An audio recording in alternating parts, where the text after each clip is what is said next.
Tres cosas que comentar acá. Primero, estamos en lo que se denomina en términos de geografía un piedemont, es decir, la parte de la precordillera de Santiago, que sería importante que lo dejaran grabado en su mente cuando tengan que después en el colegio enseñar estos temas, porque generalmente hablamos de la cordillera de los Andes y ustedes van a tener que hablar de ella, ya sea en términos probablemente de geografía física o historia, y de alguna manera uno tiene la mirada de Santiago, que es esta mirada cultural de ser como una muralla que, ¿no es cierto?, nos tapa o nos encierra, ¿sí? Por el sur, si se fijan, la cordillera se extiende en lo que es la Angostura, y por el norte allá tenemos entre la contaminación la altura, ¿no es cierto?, del Manquehue, que es el cerro que está cortado, y se fijan que desciende y, ¿no es cierto?, entonces aquí se da cuenta, si no tuviéramos toda esta contaminación, veríamos específicamente que estamos en esto que ustedes han escuchado muchas veces, se llama este hoyo de Santiago, esta cuenca, ¿ya? Esto es lo que estamos observando aquí, pero generalmente vivimos mirando, ¿no es cierto?, el ombligo, mirando nosotros mismos. Y mirar hacia acá es estar en presencia de este paisaje que, como hemos venido viendo en el camino, está ultra intervenido, no solamente en este siglo, sino que desde siempre, ¿ya? Es un paisaje que ha sido intervenido a lo largo de varios siglos. En el curso nosotros conversamos las distintas modalidades de aproximación o de interrelación con el entorno, y vimos que específicamente, ¿no es cierto?, en el mundo indígena había un tipo de interrelación diametralmente distinta, y para poder entender a qué se llamaba eso de armónicamente sustentable. Sin embargo, para el siglo XX, este espacio va a comenzar a ser intervenido con una mayor fuerza por la expansión de la ciudad. Y ese es el tema que a nosotros nos interesa que pongan en foco en el informe que tienen que entregar. El proceso de expansión urbana es un fenómeno del siglo XX que forma parte de esa historia ambiental que en el texto de McNeill, de John McNeill, ¿no es cierto?, aparecía. Porque no solamente es la construcción, sino que es un fenómeno que va generando, yo lo escuché de alguien que también venía caminando, forma parte de la expansión de una huella ecológica que este tipo de construcción humana comienza a generar en el entorno, porque ya no solamente se demandan elementos o se aglomera gente, que sería lo típico de las ciudades antiguas, ¿sí?, donde solo estaba el centro ceremonial y la gente vivía todavía alrededor de manera, ¿no es cierto?, más agrícola, sino que este fenómeno del siglo XX es que la gente se viene a vivir directamente en la ciudad, ¿sí? Se conforma esta ciudad moderna, y esta ciudad moderna tiene ese impacto porque se necesita agua, se necesita piedra, se necesita arena, se necesita madera, pero se necesitan muchos otros elementos que van generando, ¿no es cierto?, ese aumento, esa huella ecológica. Entonces, como fenómeno histórico, es lo que a nosotros nos interesa que ustedes pongan foco. Y han visto ya la imagen de cómo en esta parte sur de la ciudad, la mancha, que es esta expansión urbana, comienza a expandirse. En una de las fuentes sugeridas en el cuaderno hay unos textos que tienen que ver con la pregunta ¿quién expandió Santiago?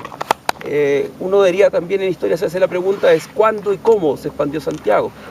Y eso tiene que ver con fenómenos no solamente de regulación, es decir, una expansión ordenada a partir de planes de ordenamiento territorial, que es lo que existían antes del 73, sino que también de una desregulación, que es lo que sucede, ¿no es cierto?, durante el gobierno militar, en la cual la cota, es decir, el punto, ¿no es cierto?, donde termina la ciudad, se va corriendo cada vez más.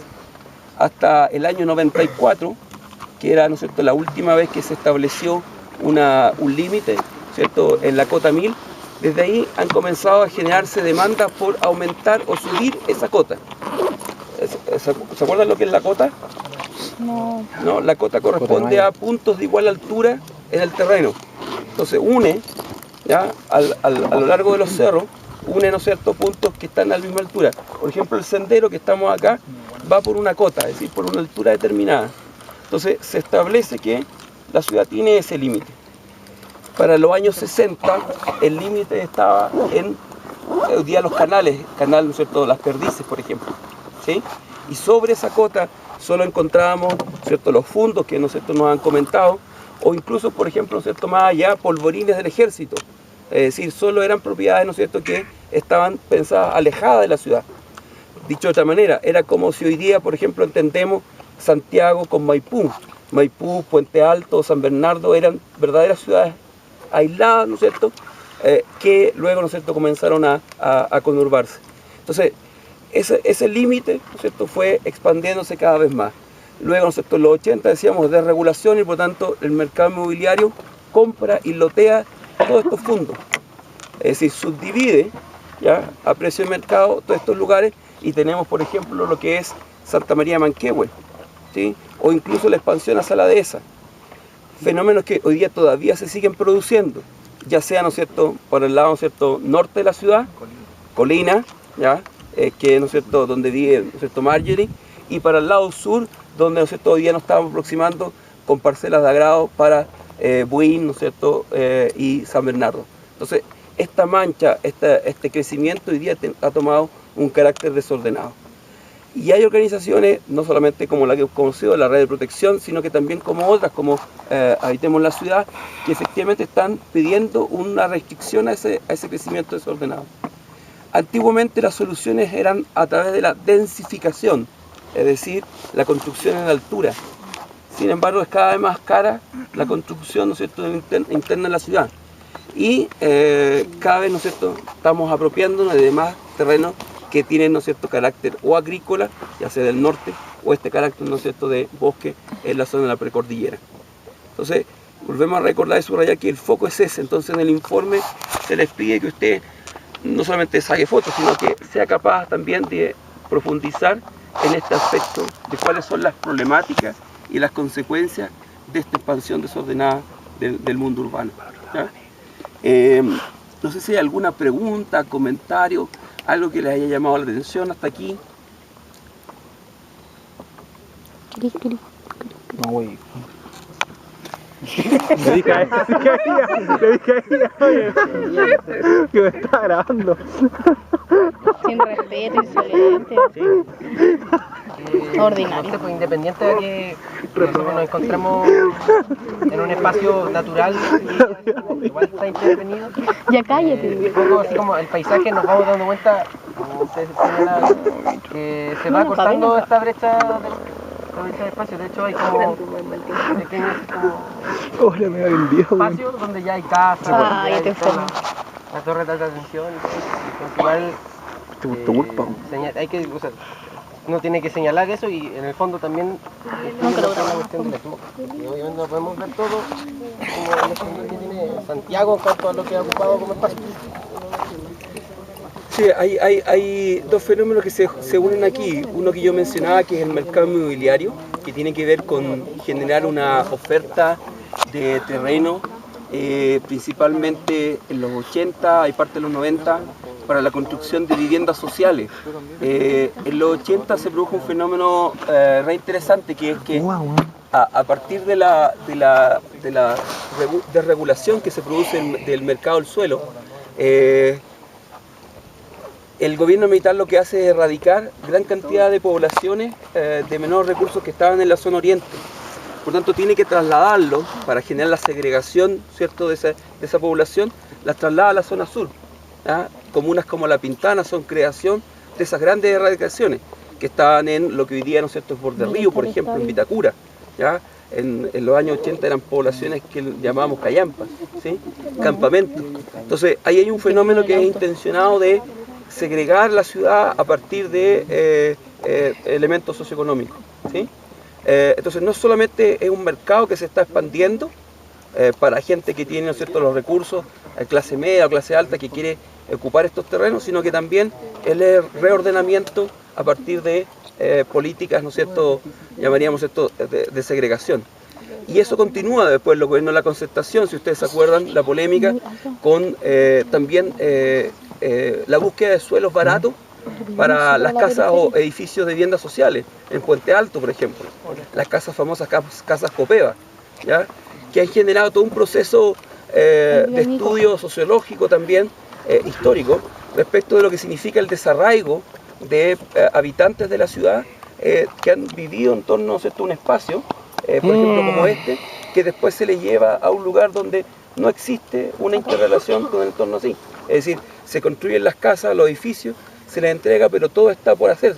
No hay plaza, no hay nada, peladero, te juntas con gente que tú no conoces, se rompen los vínculos familiares o vínculos barriales que se habían generado en las décadas anteriores.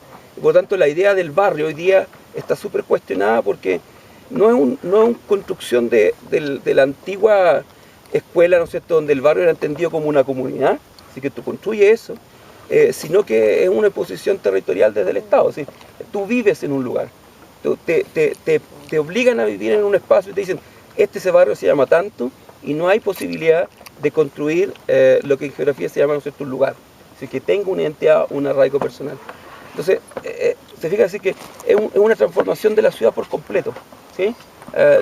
Por eso digo, no solamente un fenómeno económico, sino que un fenómeno social.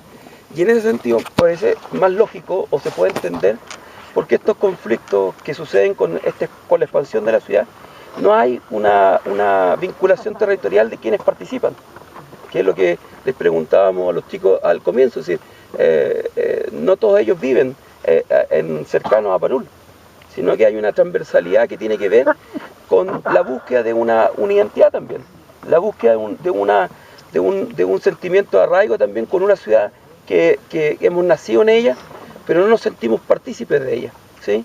Ustedes lo ven, por ejemplo, alguien que venga de región tiene ese sentimiento de identidad respecto de un lugar, y sabe, ¿no es cierto?, conoce su espacio. En cambio aquí en Santiago, para muchos de ustedes este espacio era casi desconocido. Primera vez que está, como tú dices, inserto dentro de un espacio natural. Y mientras algunos se sentían desfallecer porque el calor, el esfuerzo físico es algo que no están acostumbrados, para otros, ¿cierto?, puede ser que sea un lugar muy agradable y despierta ciertas emociones que no estamos acostumbrados a vivir. ¿Se fija? El tema de andar por la calle de manera ordenada, una ciudad que está estructurada. En cambio acá tenemos un espacio que no tiene ese sentido. Este es un espacio peatonal, ¿te fijas? Entonces hay regulaciones o cosas que tienen que ver con otra construcción de identidad distinta. ¿Sí? Sí.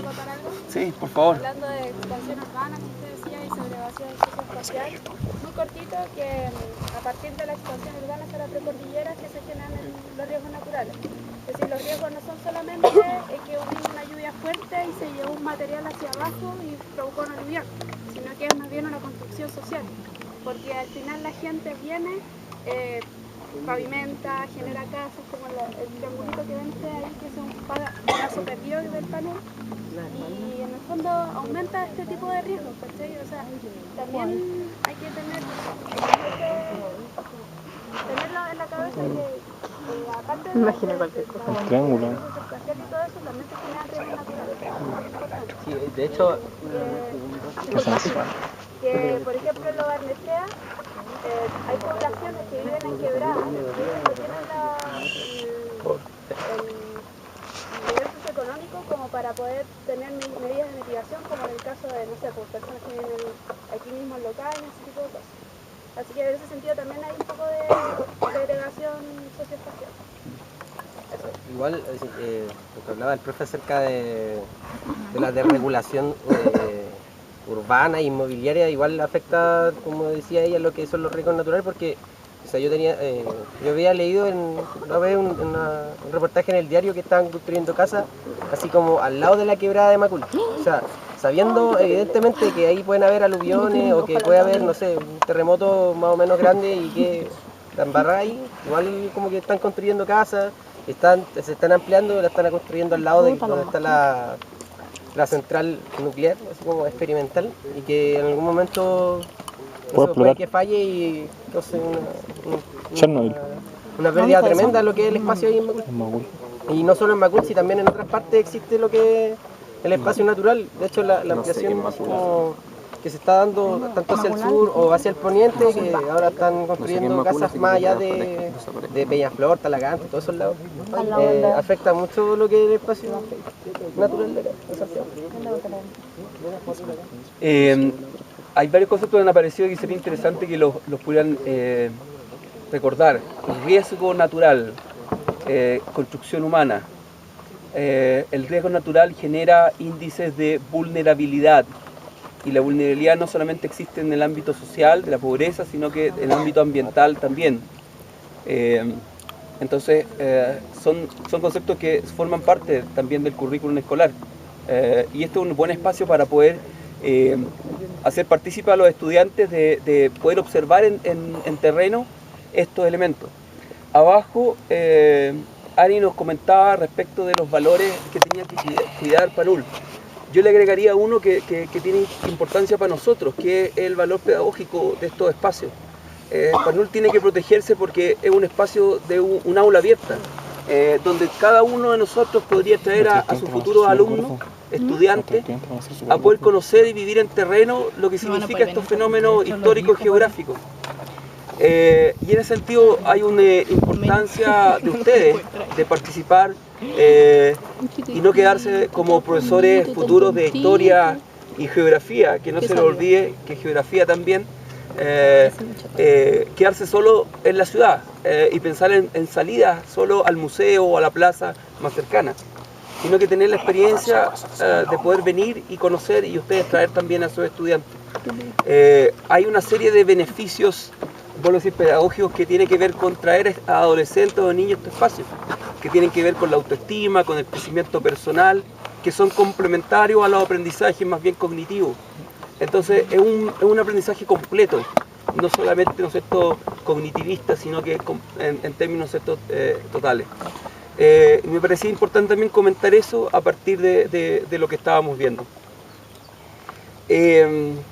Tercera cosa y última, en el caso del trabajo final, hay un conflicto aquí que me parece que es importante tomarlo como ejemplo.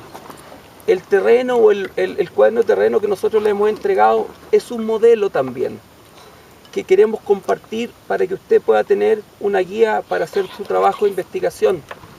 Ese trabajo de investigación parte por buscar, investigar algún caso de un conflicto socioambiental, ya sea urbano o de otro tipo, ya sea, ¿no es cierto?, el mundo rural. Hay un dato que dimos en la clase pasada que era el mapa de conflictos socioambientales que tiene el Instituto Nacional de Derechos Humanos. Y ahí aparecen no solamente la información sobre este conflicto, sino que también una serie de más de 30 conflictos a nivel nacional. Entonces, la idea es que usted pueda elegir uno o alguno que usted conozca cerca de su casa, cerca del lugar donde usted vive, y genere, ¿no es cierto?, una investigación a partir del modelo que estábamos, ¿no es cierto?, trabajando, es decir, de los 3 niveles de análisis de Worcester. Y en ese sentido también la idea es que a partir del trabajo que tengan que hacer con este cuaderno, es decir, el informe, tengan la posibilidad de hacer preguntas, de que el lunes cuando nos juntemos vayan viendo los detalles, la próxima clase también, y tener, ¿no es cierto?, la posibilidad de tener, como les decía, un modelo para su investigación final. ¿Okay? Entonces, ese es el objetivo de final del trabajo de investigación. Investigar o hacer la indagación sobre un conflicto socioambiental. ¿Okay? Preguntas, dudas, comentarios. ¿Podemos hacerlo sobre PANUL? Oye, quiero hacer un aporte. Yo trabajo en Techo para Chile y hicimos un mapa de vulnerabilidad territorial de blogs y de campamentos, y a lo mejor eso le podría servir. Nosotros tenemos varios campamentos que están ubicados en zonas rurales y por ejemplo ubicados en basureros o en tomas de terreno, por ejemplo abajo en los cerros, o sea, en los pies de los cerros, y eso, por ejemplo, ¿cómo se llaman cuando los alud? Sí. Sí, pues, también se han llevado casas, pero se vuelve la gente a tomar el terreno porque no tienen espacio en la ciudad. Así que se pueden meter a techo.org/CIS, que es Centro de Investigación Social, y ahí están los mapas por si les sirve. Nada más.